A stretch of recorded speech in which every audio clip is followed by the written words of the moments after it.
Bienvenidos, hermanos y hermanas, a un nuevo episodio de esta serie de charlas sobre la interacción del Salvador con las mujeres en el contexto del Nuevo Testamento. En este quinto episodio vamos brevemente a repasar lo que vimos en el episodio anterior, donde mostramos el ejemplo de una mujer de fe, aquella mujer que tocó el borde del manto del Salvador. En ese episodio analizamos el significado simbólico de este manto que el Salvador tenía, llamado el talit.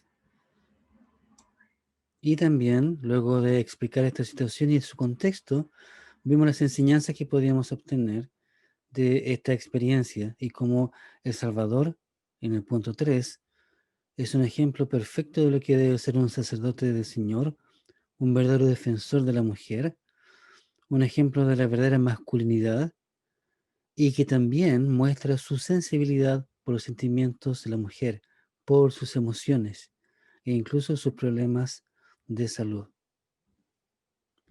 En el episodio de hoy vamos a ver cómo es la interacción de Salvador con las mujeres que eran consideradas en aquel tiempo las más despreciadas, la mujer adúltera y el caso de la mujer gentil. Dos ejemplos que nos van a servir para ilustrar cómo el Salvador actuaba hacia ellas y cómo esto mismo se refleja en nuestros días.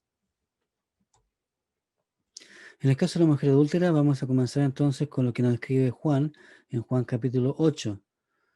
Entonces los escribas y los fariseos le trajeron una mujer sorprendida en adulterio y poniéndola en medio, le dijeron: Maestro, esta mujer ha sido sorprendida en el acto mismo del adulterio.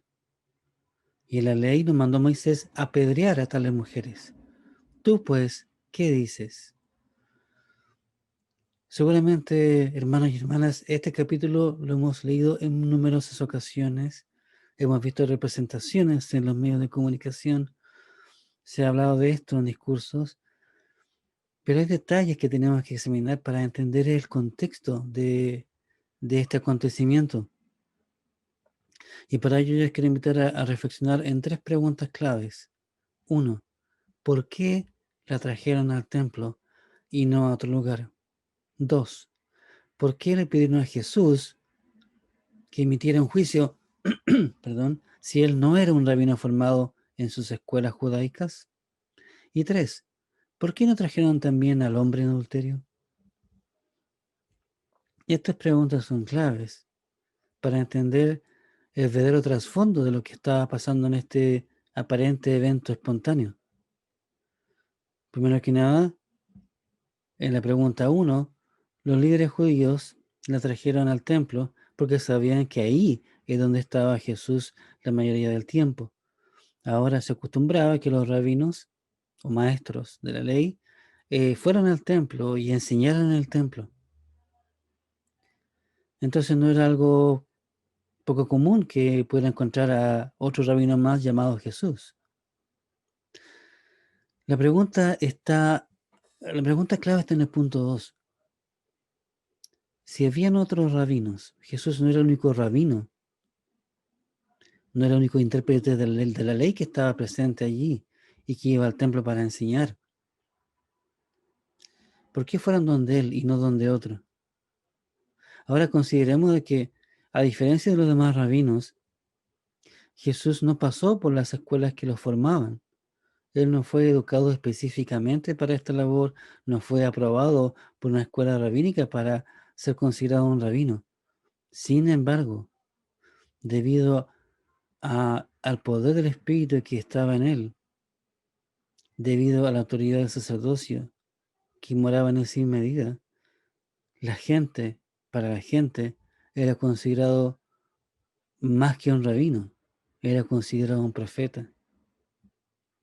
Esto molestaba muchísimo a las autoridades judías y sobre todo a los líderes, porque ellos consideraban de que no podía ser que un rabino tuviera tanto poder y hiciera tantos milagros y pudiera arrastrar tanta gente enseñando cosas que ellos consideraban que eran sacrílegas y más encima sin haber sido formado en sus propias escuelas.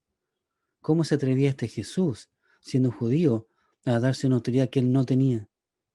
Y sin embargo, estimados hermanos, aquí encontramos una de las más grandes ironías, que justamente aquellos que despreciaban al Salvador porque consideraban que no tenía la autoridad de vida ni había sido educado en sus escuelas rabínicas, fueran precisamente donde él a pedirle un consejo o a pedirle un juicio respecto a un caso en el que perfectamente ellos podrían haber acudido a otro rabino o ellos mismos haber decidido sobre el destino de esta mujer.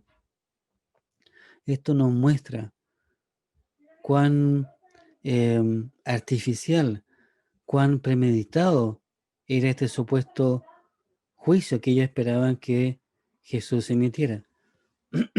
Ahora ellos sabían de que cualquiera cosa que el maestro dijese, tendrían la oportunidad de condenarlo.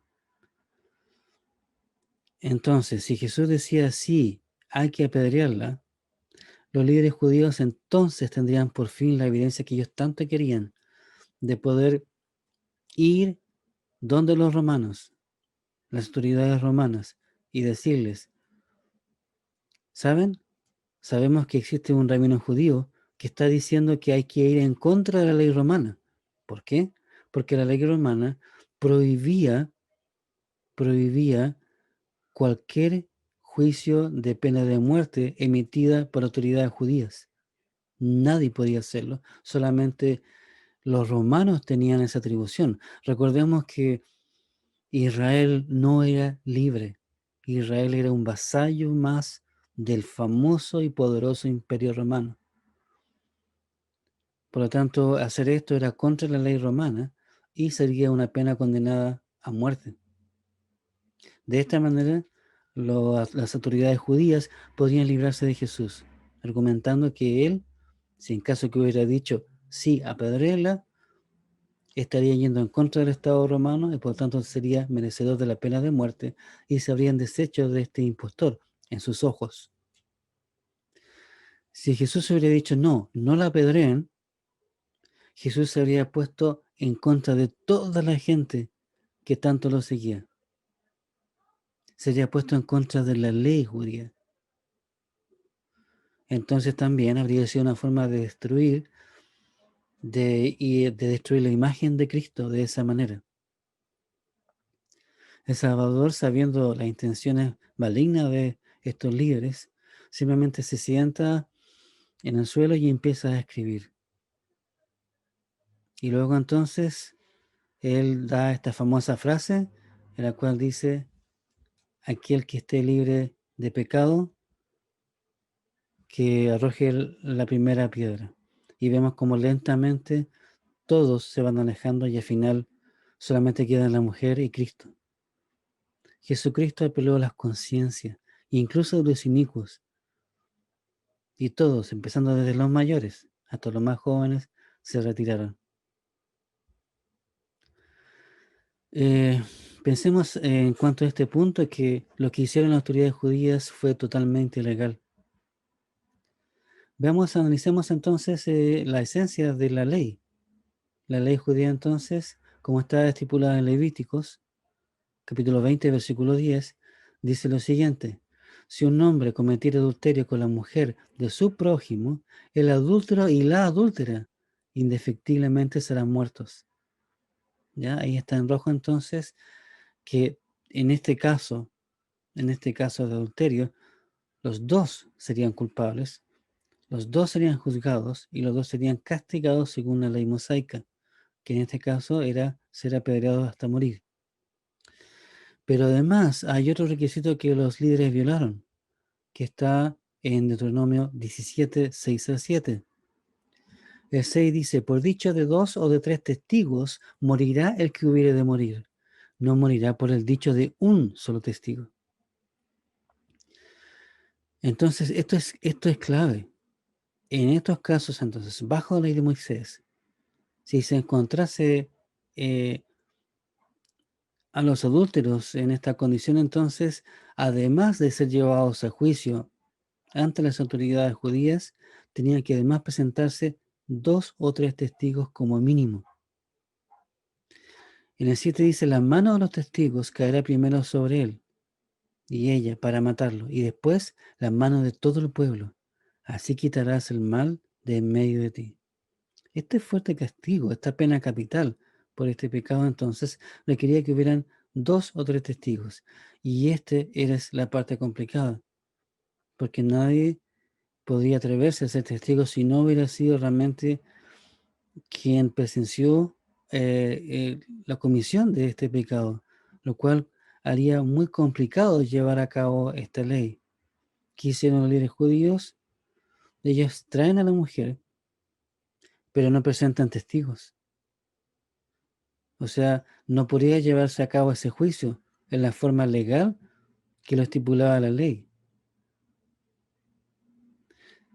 Y otro detalle muy importante es que el poder de las cortes judías para aplicar esta pena de muerte o pena capital había desaparecido el año 30 antes de Cristo. Recordemos que bajo el yugo romano, el pueblo judío tenía prohibido estrictamente administrar la pena de muerte. O sea, es decir, ya cuando los líderes judíos traen a la mujer adúltera delante de Cristo, esa ley ya había dejado de estar vigente 60 años antes. Es decir, las autoridades judías estaban siendo completamente ilegales. Esta ley ya no estaba en operación, no estaban cumpliendo con la ley misma tampoco, no habían testigos y la clave de la pregunta que les hice al principio, ¿por qué no trajeron también al hombre en adulterio cuando este también tendría que haber sido traído? Entonces, esto nos muestra la doble discriminación. No solamente es traída la mujer, en esas condiciones, ella es humillada en público, sino que también tampoco es traído el hombre, el supuesto culpable que debería estar junto con ella y con quien se cometió este grave pecado. Entonces, con esto queremos mostrar lo ilegal de la aplicación de esta ley, la intención maligna que tenían los líderes de poder incriminar a Salvador. No había por dónde esto se pudiera justificar, ni civilmente, ni legalmente, ni siquiera religiosamente. Esto fue más que nada un intento de poder desacreditar, poder conspirar para que Salvador fuera eliminado. Sin embargo, también es una oportunidad que nos permite apreciar cómo El Salvador actúa hacia una mujer que en este caso es considerada una adúltera. De hecho, ni siquiera en realidad sabemos si ella realmente fue tomada en adulterio, no sabemos si ella fue realmente adúltera. No sabemos porque ellos dijeron que la habían encontrado en el momento de, pero no estamos seguros de eso. Lo cierto es que la mujer no va en contra, pero tampoco sabemos si efectivamente ella fue manipulada de alguna manera. No sabemos, ahora recordemos que la gente le temía, la gente judía le temía mucho a los líderes porque ellos amenazaban continuamente de que si no seguían las leyes que ellos interpretaban como tal, con todos los mandamientos que ellos inventaban y hacían empezar a vivir el evangelio para las personas, ellos simplemente, según ellos, aplicaban la ley y excomulgaban a las personas, lo cual era considerado una de las condenaciones más grandes de la ley. Por tanto, no sabemos efectivamente si ella era adúltera, en qué grado ella, si ella fue realmente atrapada en el hecho. No sabemos si efectivamente ella sí lo había sido antes. No sabemos nada. La cosa es que ella obedece, no sabemos si ella es obligada a obedecer o bajo qué condiciones. Lo cierto es que ella es humillada y traída, todo para servir el maligno propósito de destruir la credibilidad de Salvador y, de ser posible, enviarlo a la muerte. ¿Cómo reacciona Salvador? En el 10 dice, en Juan capítulo 8, enderezándose Jesús y no viendo a nadie sino a la mujer, le dijo: mujer, ¿dónde están los que te acusan? ¿Ninguno te condenó? Quisiera recordar que la palabra mujer aquí no está vista desde el punto de vista de desprecio. Como ya expliqué en un episodio anterior, cuando vimos el caso de María, mujer aquí está tratado con el más digno de los términos, de afecto, de compasión, de amor. Entonces, aquí él habla con un tierno acento, con amor. Jesús sentía la aflicción de la mujer, la humillación pública, la acusación de un pecado gravísimo. Pero él no la acusa, siendo un rabino, siendo un maestro de la ley, él podría haberlo hecho. Pero ¿qué es lo que hace él? Se preocupa de su alma. Él sabe la verdad que nosotros no sabemos. Entonces él le dice, mujer, ¿dónde están los que te acusan? Ella le dijo, ninguno, Señor, todos se han ido. Entonces Jesús le dijo, ni yo te condeno, vete y no peques más. Aquí, hermanos y hermanas, es imposible pensar que Salvador habló con una voz fuerte, con una voz condenatoria, como lo hizo con los líderes judíos en su tiempo, a quienes los llamó sepulcros blanqueados, que por fuera eran hermosos, pero por dentro estaban llenos de huesos, que los llamó serpientes y víboras. Aquí, en cambio, para una mujer afligida, una mujer dolida, que es humillada por aquellos que deben haberla apoyado y haberla llevado al arrepentimiento, Él tiene palabras de tierno amor. Ahora, lamentablemente, este pasaje muchas veces se ha malinterpretado y se ha creído que Jesús la perdonó instantáneamente. Jesús nunca dijo eso. Examinemos las palabras. Él les dice, ni yo te condeno. Es decir, yo no voy a ejercer ahora en este minuto un juicio sobre ti, a pesar que tengo la autoridad para hacerlo, porque soy yo quien di la ley. Yo soy la ley. Sino le dice, vete y no peques más. Los líderes han explicado que cuando Jesús le dijo, vete y no peques más, Jesús le estaba diciendo, en otras palabras, hija mía, tú has cometido un pecado serio ante los ojos del Señor, y yo te invito a que tú inicies tu proceso de arrepentimiento. Haz y lleva a cabo los actos de contrición que van a demostrar al Salvador, al Señor y a ti de que realmente te has arrepentido. Primero, deja el pecado. Y segundo, hace aquellas cosas que sí debes hacer, que te van a acercar más a mí. Ahora, este es un proceso, igual que para nosotros, tanto hombres como mujeres. Frente al pecado, nosotros debemos empezar un proceso de arrepentimiento, que toma acciones, que toma dolor, que toma un proceso de cambio. Y en ese cambio pedir que el Señor nos ayude para que podamos estar en la posición en que Jesucristo nos pueda perdonar sinceramente de lo que hicimos. Eso es lo que el Salvador le dijo a esta mujer. Y eso nos enseña cómo Él se comporta con las mujeres, incluso en estos casos, en los cuales todos los demás, partiendo por los líderes judíos, solamente abusan de la ley para condenar, criticar y destruir a las personas.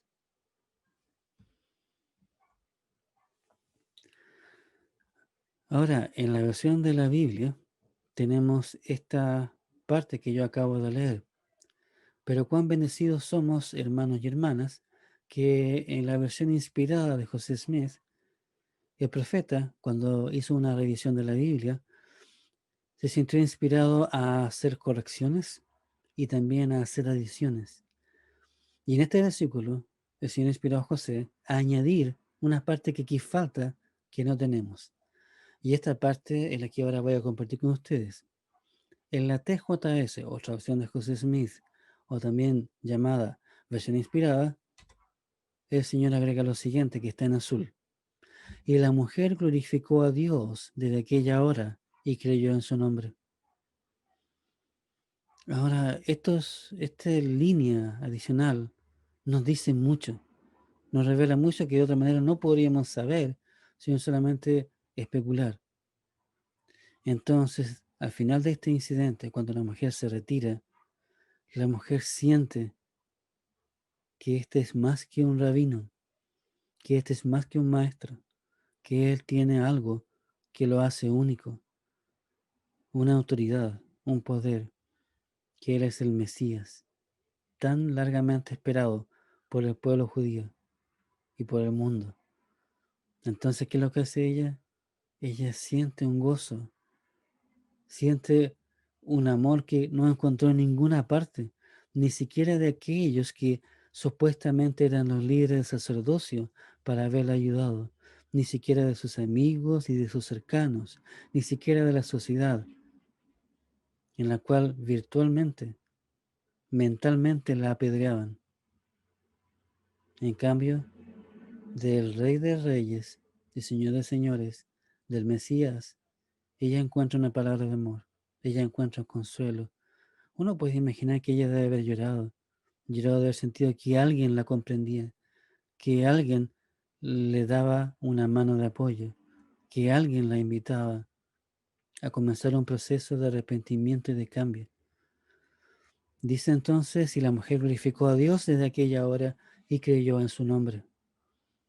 Y efectivamente ella creyó y nosotros podemos prácticamente estar seguros de que ella inició este proceso de arrepentimiento y que probablemente, aunque no lo tenemos en las escrituras, probablemente llegó un minuto entonces en que ella sí pudo haber estado lista para que el Salvador la pudiera perdonar y empezar un proceso maravilloso en el Evangelio. Y ella creyó en su nombre.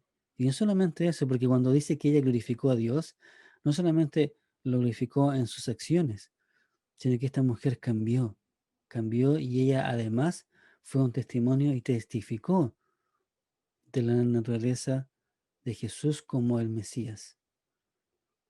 Qué increíble, lo que había sido creado como una estrategia para destruir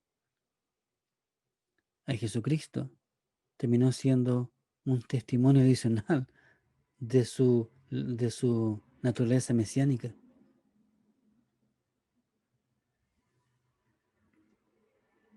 Ahora vamos a ir al segundo caso, que es incluso aún todavía más complicado, porque estamos hablando de una mujer gentil.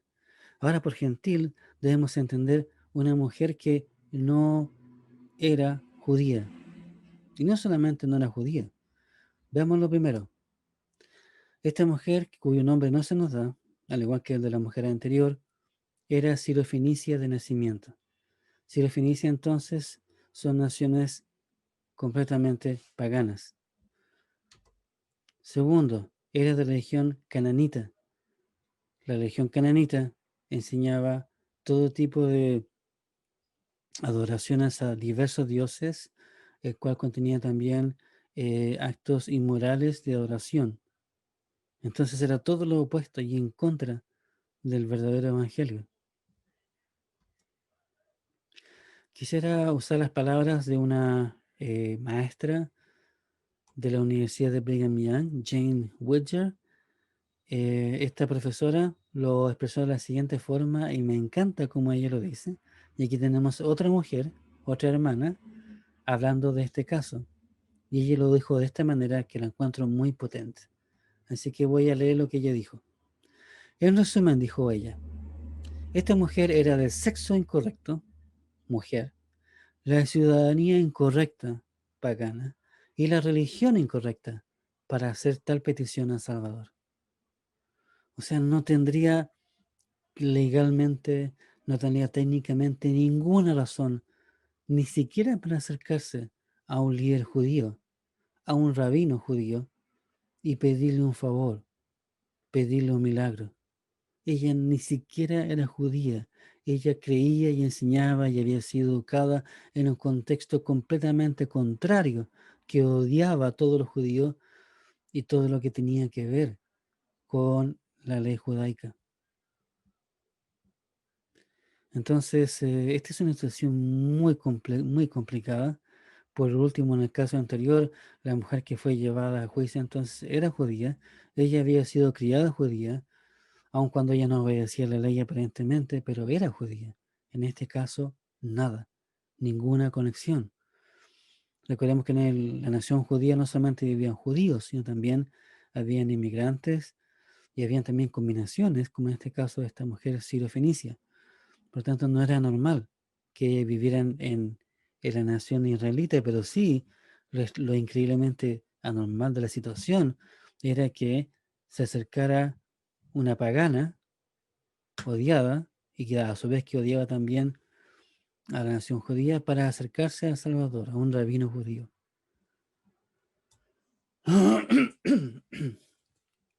En Mateo 15 leemos lo que la mujer le dice. 22. Y aquí una mujer cananea que había salido de aquella región clamaba, diciéndole, Señor, hijo de David, ten misericordia de mí. Mi hija es gravemente atormentada por un demonio.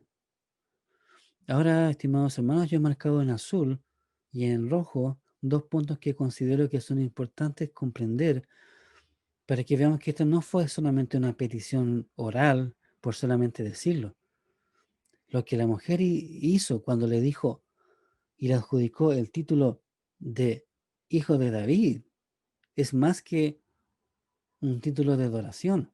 Este es un título en el cual la mujer está usando un nombre especial para indicar que ella reconocía que este rabino era el tan esperado Mesías, el Hijo de Dios. Ella le estaba diciendo a Jesús, yo sé que tú eres el Hijo de Dios, y en esa calidad yo me acerco a ti.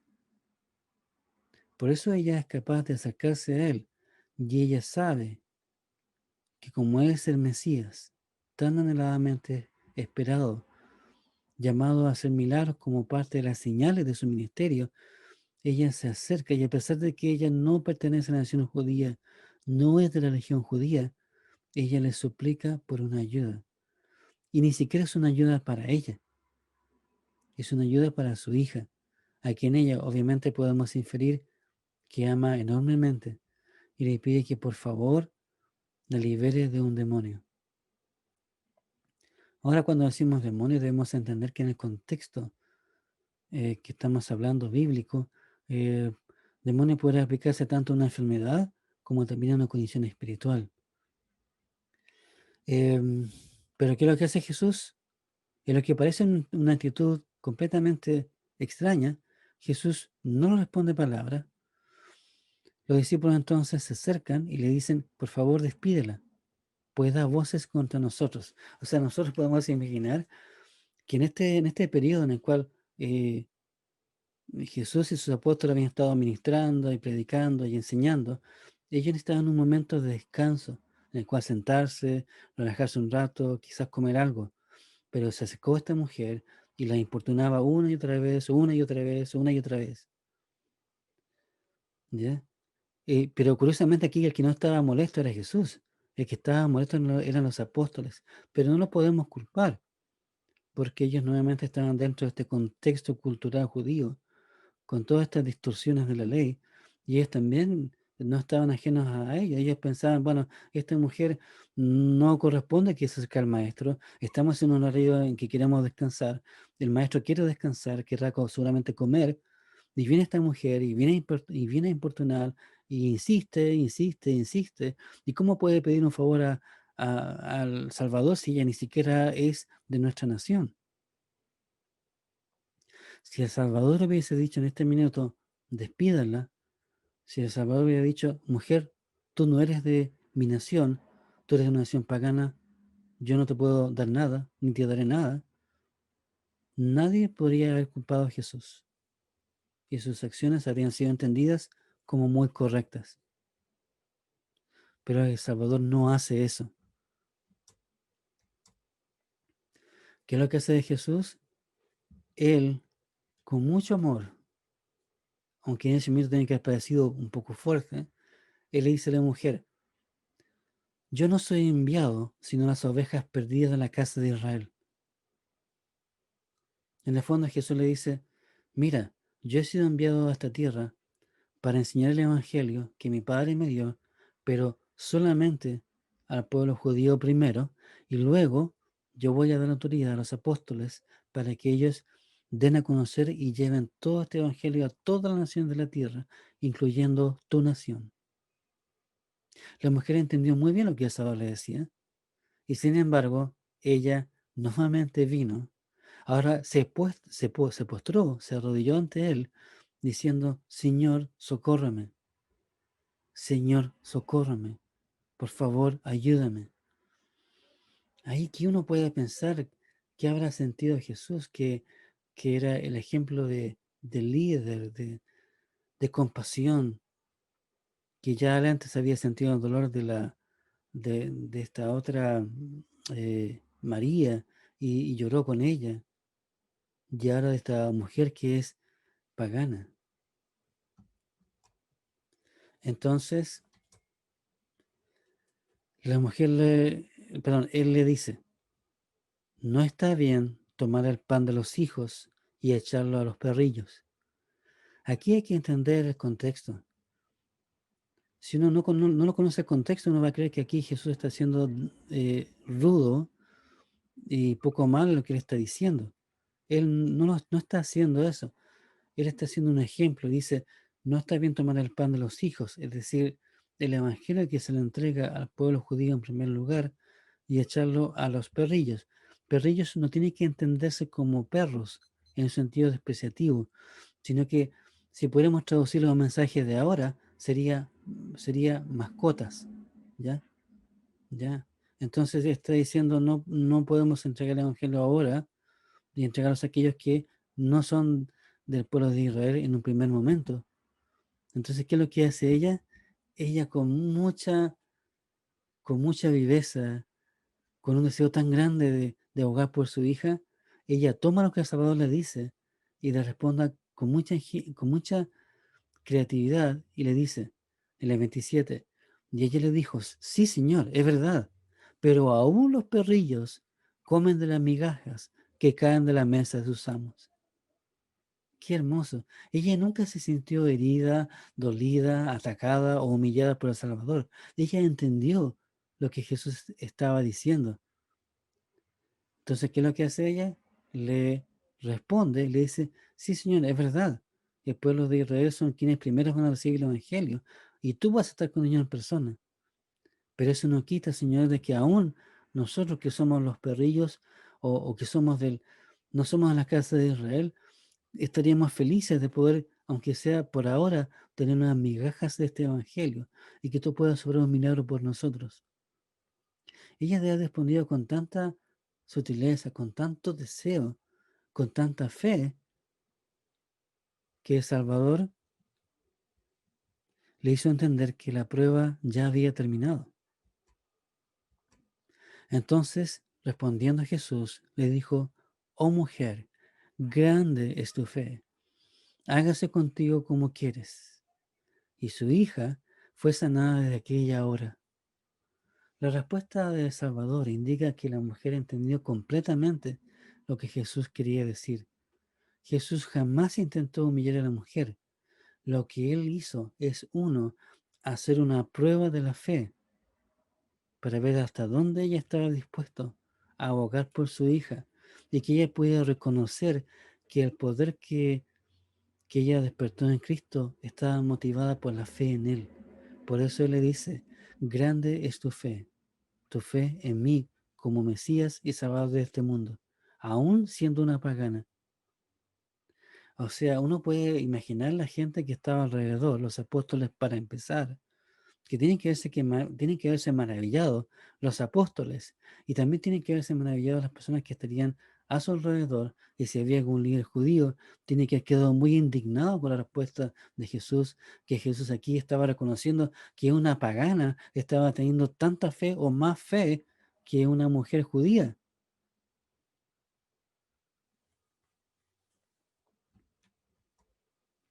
Entonces, hermanos y hermanas, de estas dos experiencias, quisiera mostrar algunos de los principios maravillosos que aprendemos.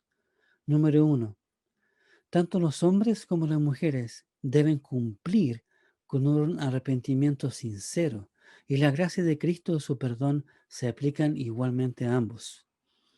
2. El Salvador no hace excepción de personas por su sexo, nacionalidad y creencias adquiridas previamente. 3. Como verdaderas discípulas de Cristo, la fe en Cristo es la llave para acceder a su gracia y poder espiritual en el tiempo y en la forma en que Él lo estime conveniente, luego de la prueba de nuestra fe y diligencia. Es decir, lo mismo que le pasó a esta mujer sirofenicia, es el mismo patrón que Salvador puede seguir con nosotros. Aquí nosotros acudimos al Salvador, nos acercamos a Él, rogamos por una ayuda espiritual en momentos de fuerte necesidad, y Él con amor va a probar esta fe, puede probarla, para que nosotros nos aprendamos a conocer a nosotros mismos, de que realmente creemos en Él, que estamos dispuestos a hacer todo lo que Él diga en el tiempo y en la forma que Él lo estipule. Y cuando llegue ese momento, entonces, Él va a entregar esa bendición que tanto buscamos. Estimados hermanos y hermanas, entonces, aquí llegamos al final entonces de este episodio, ¿ya?